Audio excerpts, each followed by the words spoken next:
Her Majesty Queen Elizabeth disembarked from the Royal Yacht Britannia to attend Expo 67 in color tomorrow morning at 9:15 on Channel 6. It's 10:01.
There, Gene Templeton, Larry Zalt, Gary Smith, and the Henry Cuesta Quartet. Our special guest for this Dominion Day weekend, Newfoundland's Premier, Joseph Smallwood.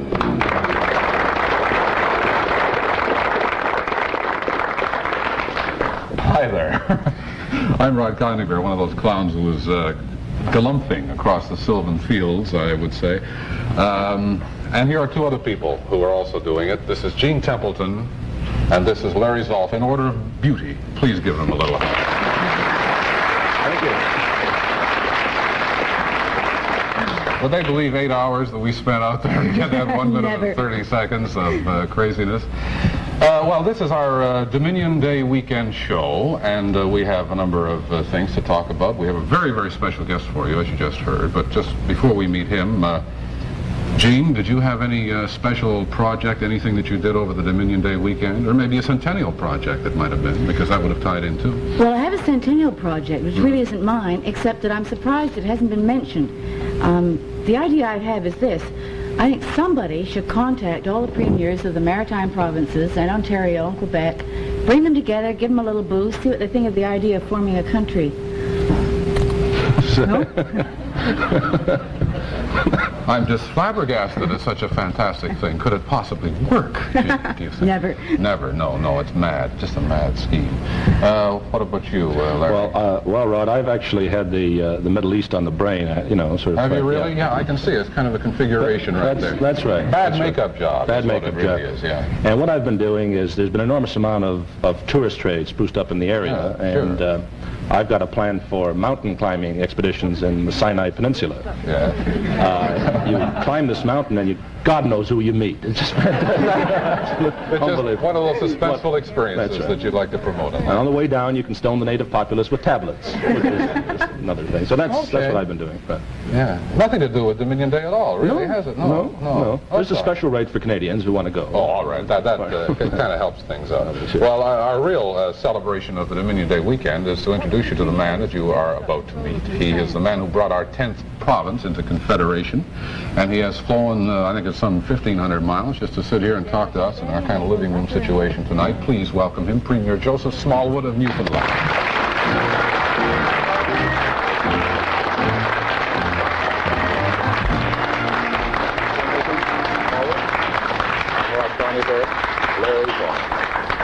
Larry, Rod, and Gene. And I have never met a premier of a province before. How should I address you? Well, you could get some advice on that back home, I would tell you. Mr. Smallwood? Lots of things to call you. They call you lots of things. Yeah. What do they call you back home? that you can say over the air? Well, mostly right now? Joey. Joey. Yes. I used to object when they called me Joe. I said I thought it was wrong. What? Joey, all right, but not Joe. What's the difference? Joe's too formal. Okay. Give him a question, Larry. You're our political expert on this show. Thank you. I just appointed you. Just appointed me resident political Ask expert. Mr. Smallwood. Joey is the first question. Well, I've been puzzled, really, quite frankly, in all honesty. Given the Rivard scandal and the Munsicker scandal and the constant bickering that goes on at Parliament Hill and the secession minority government you have, are you sorry you brought Newfoundland into Confederation with Canada? No, no. No, it's a great shame that it didn't happen 50 years earlier. I've said that in Newfoundland, I've said repeatedly, and I keep saying it, becomes sort of trademark, that the greatest gift from God to the Newfoundland people, next to life itself, which of course is no other gift is much good if you don't have life first, so life is the first gift, is the gift of Confederation, becoming part of Canada. This has been a great gift for us.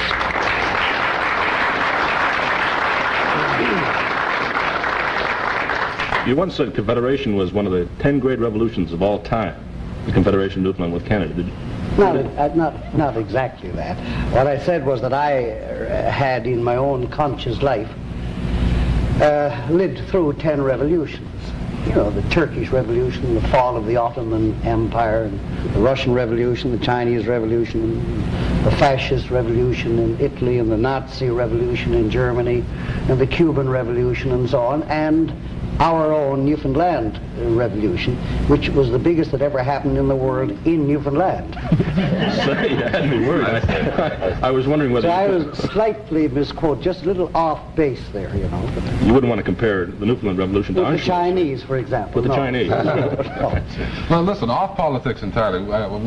We've all been given reams of biographical material on you and so forth, and there's some interesting things that don't have anything much to do with politics. But apparently, you once had the largest hog farm in Newfoundland. Is that true? Now tell us something about hogs. I would like to hear. Well, funny, Smallwood expound on hogs. I used to come here. Well, I've always described myself as one of the greatest authorities in Canada, and without exception, the greatest authority in Newfoundland on pigs. Of both kinds, 2 legs and 4. And I've also said that I thought it was necessary training for every premier to do 2 things. One, to go picking berries.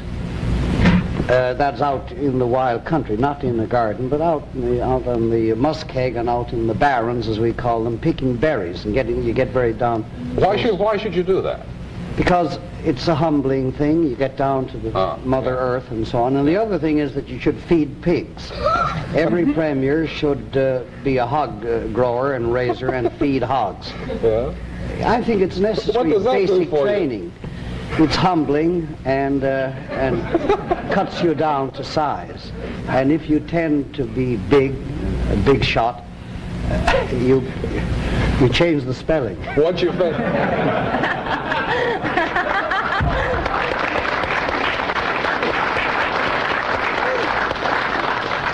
Once you've fed a pig, you'll never have quite the same ego you had before. Listen, I've heard that pigs aren't really dirty creatures. Pigs are the cleanest animals of all animals, unless you force them to be dirty.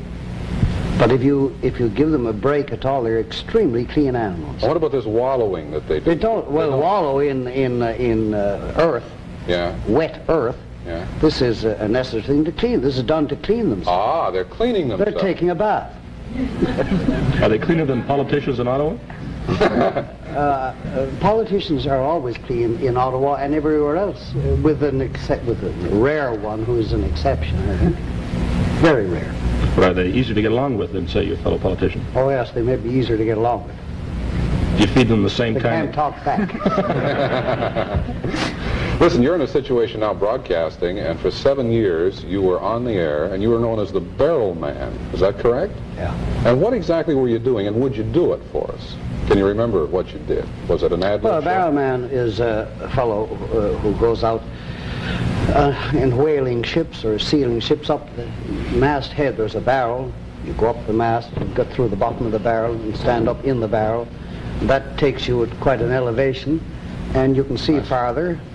And you're a lookout, You're a lookout. Yeah. And you're a barrelman. Well, I was barrelman in that sense that I was looking out over Newfoundland and looking over the scene and past and present and perhaps future, and it was just history. What were you doing on the air? Now your show comes on and they say, here's Joseph Smallwood, the Barrelman. No, I wasn't know my name.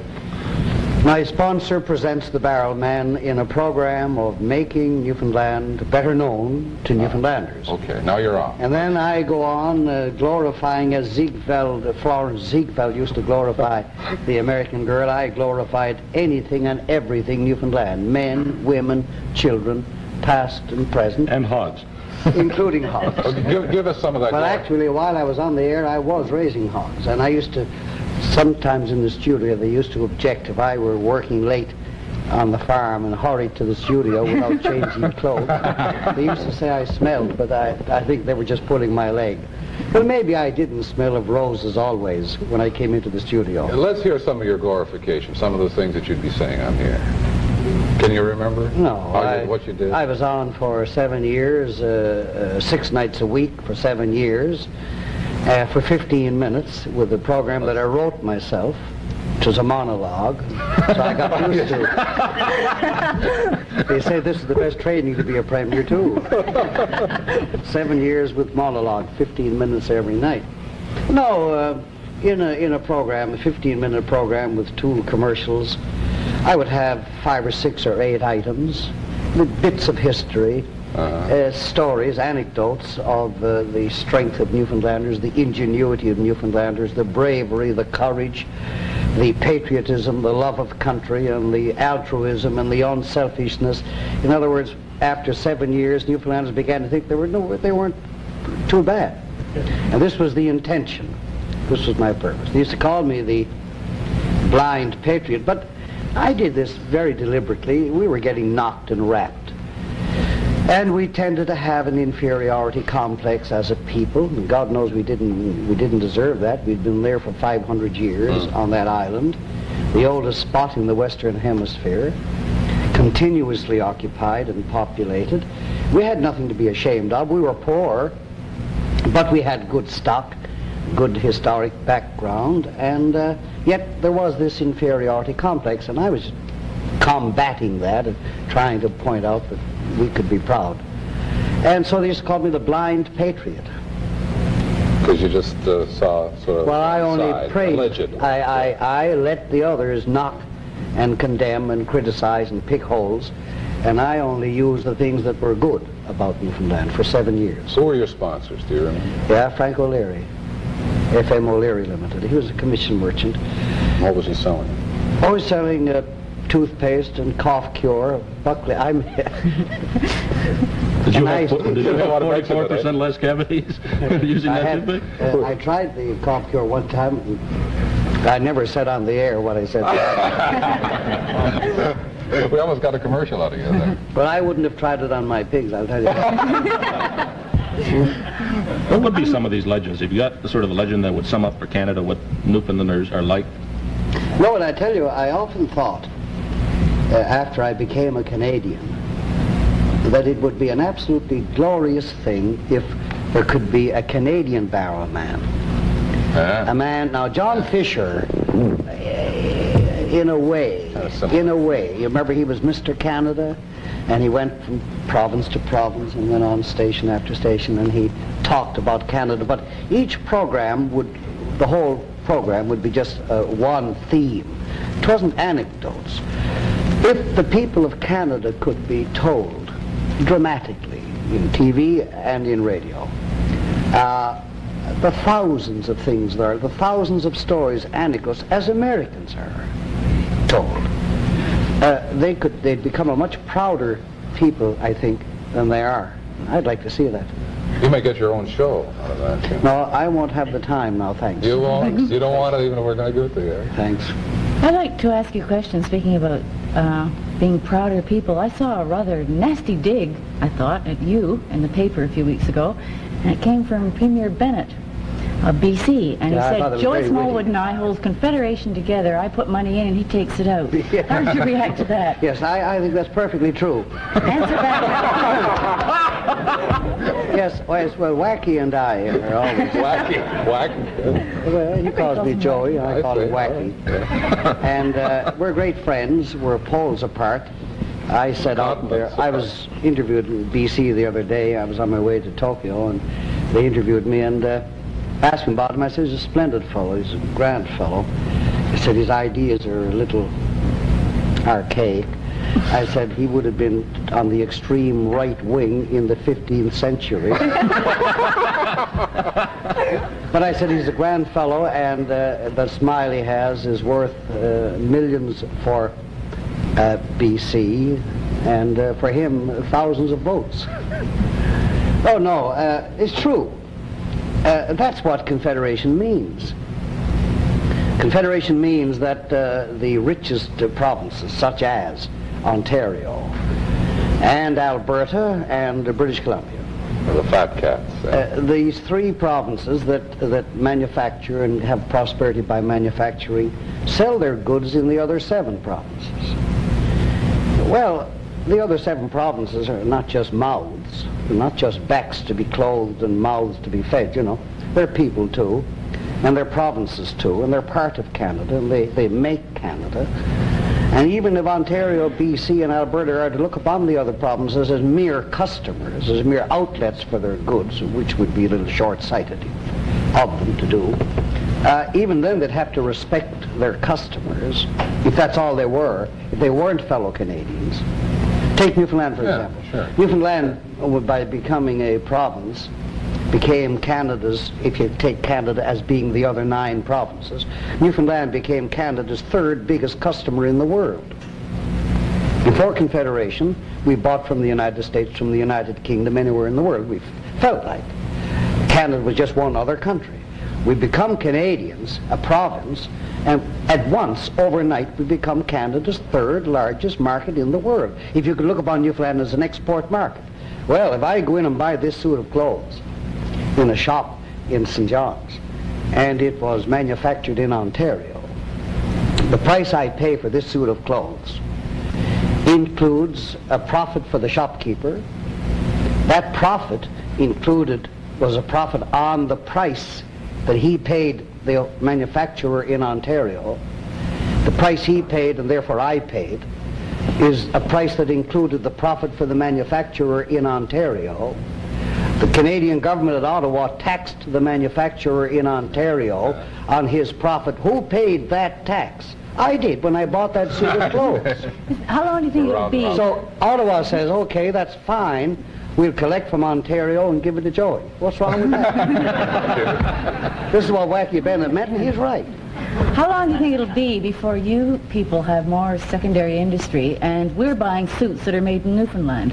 Well, all right. Alberta was one of the have-not provinces. As a matter of fact, there was a time not many years ago when only Ontario was the have province. Now British Columbia is, and Alberta is, and in the course of time other provinces will be, by discovering and developing more of their own wealth. Our greatest hope in this world is to be on the giving end.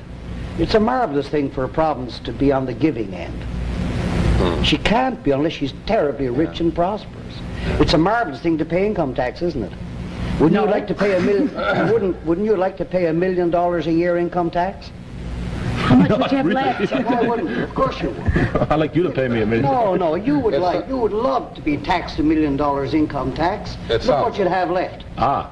How much? It sounds awful, but he's absolutely right. It would be nice to have so much income that you have to pay $1 million in tax. Sure. Absolutely. Same thing with Ontario. To be so rich that she pays so many taxes to Ottawa that goes out to the other 7 provinces. I want to change the subject completely, and I want to ask you what you and Dick Nixon were doing in Moscow trying to hunt up Nikita Well, Khrushchev. first of all, Now, tell us all about that. Let me make it clear that I was not drunk. That was my second question.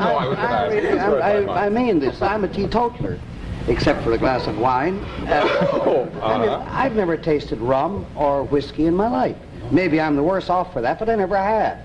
and the newspapers across Canada that wrote editorials slyly hinting, here were a couple of fellows in Moscow on a Saturday night. And haven't we all on a Saturday night getting up around midnight felt cheerful with quotation marks around the word cheerful, you know. Sure we have, yeah. And haven't we gone and done queer things? It was around midnight that Nixon and I went down to call on Khrushchev.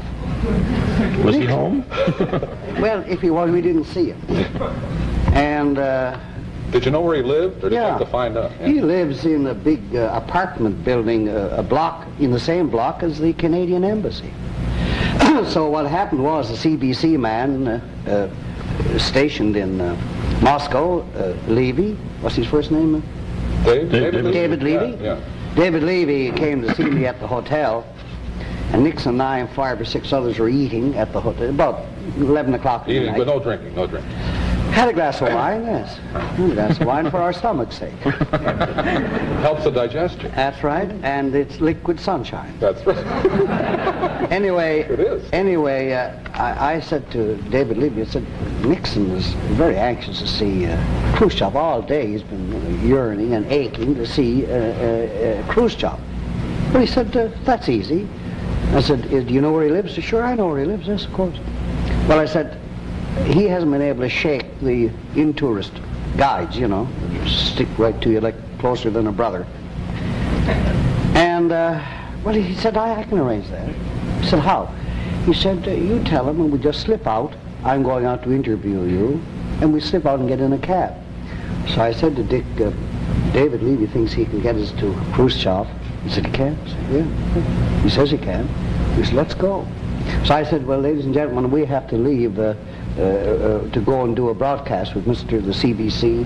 He had his thing slung over his shoulder, you know, his tape recorder.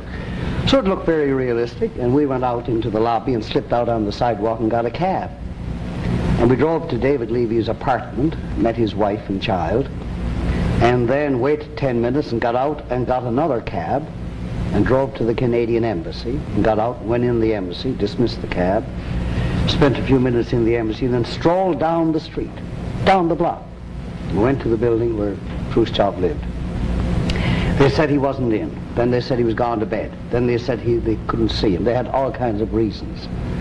So it ended in Nixon writing a message on the back of an envelope, and David Levy acting as the interpreter. He speaks Russian fluently. That's all there was to it. Imagine, and he didn't see. We didn't see him. His old friend Dick Nixon. Well, you see, he left a note saying, you and I are both out of office. Did he really? I'd like to know which one of you think he was hiding from. Well, he had a big row with, he didn't know me, but he had a big row with Nixon in that famous kitchen debate, do you remember? Went all over Russia, all over the world. Yeah. I was reading some of this material that one old lady insisted that your picture be buried with her, and I presume this kind of thing happens over your province because you're somewhat of a legend in your people own time. Sometimes some people have an exaggerated, but I think most people have an exaggerated idea about me. Those who don't like me have a very exaggerated idea of what an evil character I am. And those who like me have sometimes an equally exaggerated idea of what a good character I am. And this old lady was more than one that had my picture in her bedroom and insisted that it be buried in the coffin with her. And I never laughed at that. I was never disposed to take that lightly. Does this flatter you? Well, yes, it's flattering. But no, this is a pretty direct reminder and a pretty realistic reminder that a lot of people, simple, decent people, look to you for leadership, to make their province better, make their country better, make life better. And the more reminders a politician, a public man gets that he's not just an office holder and drawing his salary, but a man who is looked to by thousands or maybe millions in a bigger area for leadership. Wasn't there another couple? The more reminder he gets, the better. Wasn't there another couple that kept your picture on the wall in their bedroom while they're still alive? What was that? You were gazing down on the whole scene, eh? Yeah, well... I know you're a father of Confederation, but this may be a bit ridiculous. Yeah. You once described yourself as a hero worshiper. Yeah. And I want to ask you, do we have any Canadian heroes today?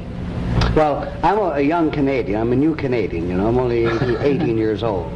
And my background is not a Canadian background. I've been, like any new Canadian, coming here with another background from another country. We were a separate country, Newfoundland, 500 years, with our own background. And I was steeped in that background, steeped in it, you see. And I come and become a Canadian, I enter a new country and I become a Canadian. And I try to remember to learn what is the Canadian background. And I know I shouldn't say this because of my political affiliations, I shouldn't say it. But it does seem to me that Sir John A. Macdonald is a man of whom any country in this world that ever was could be terribly, terribly proud. I met the author, Donald Creighton, in Victoria the other day. We were in a function together.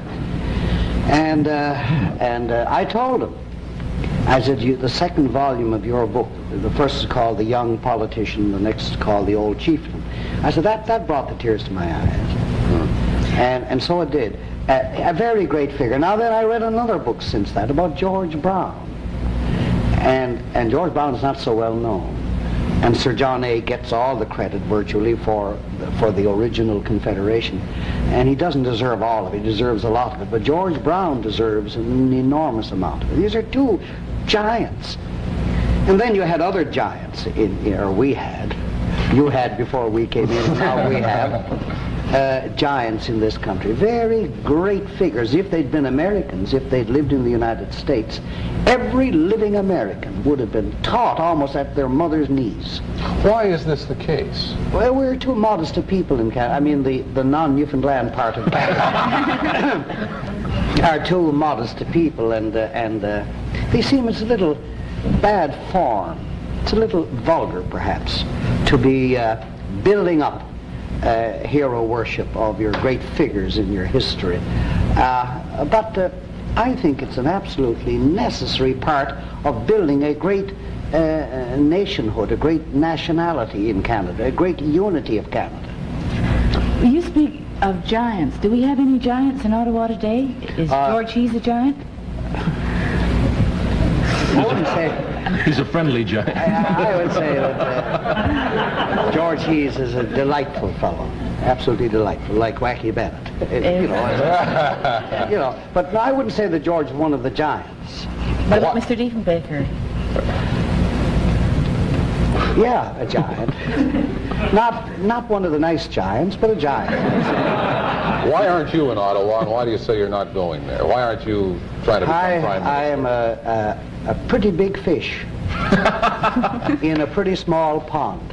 What about the big fish? No, I'd be a very little fish in a very big pond. Why? Because I'm a very little fish. Yeah, and I know it, you know. You just reached that conclusion, Clint. Oh, long ago. Thank God we're not on the birds and the bees. I'm not sure I agree with you, but you know best what's going on with you. Yeah.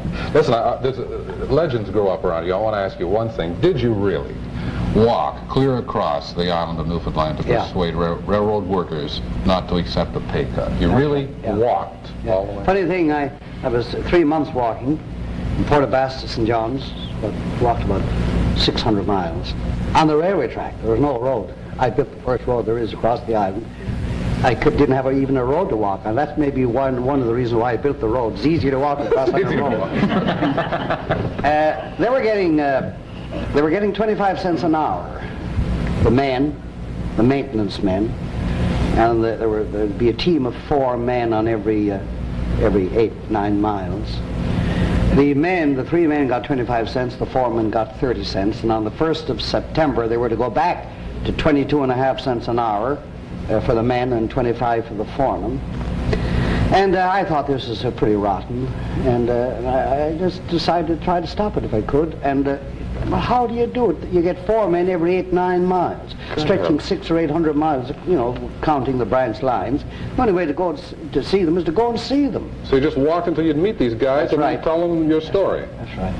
It's fantastic all the way across. Yeah. Well, I walked myself down to 1 kentle. A kentle is our old English hundredweight, meaning 112 pounds. A kentle. We weigh our salt codfish in kentles, English hundredweights, you see. 112 pounds. I walked myself down to one Kentle. I weighed 112 pounds. I wore out 3 pairs of shoes. I had quite an experience. But I loved every moment of it, and all the time I was doing it, as everybody does. Every experience that everyone goes through, if it's unpleasant or exciting or whatever it is, he always has the feeling, well, what a story this will be to tell one day. What a thing this will be to look back on. Like right here. Well, this sustains you. It you know. And you got to know that island, didn't you? That's right. Listen, we got time for about one more question from Jeannie. Ladies first. Have you got something? I'd like to ask you about looking forward. I'd like to know what you would like most in all the world. First for Newfoundland, secondly for yourself.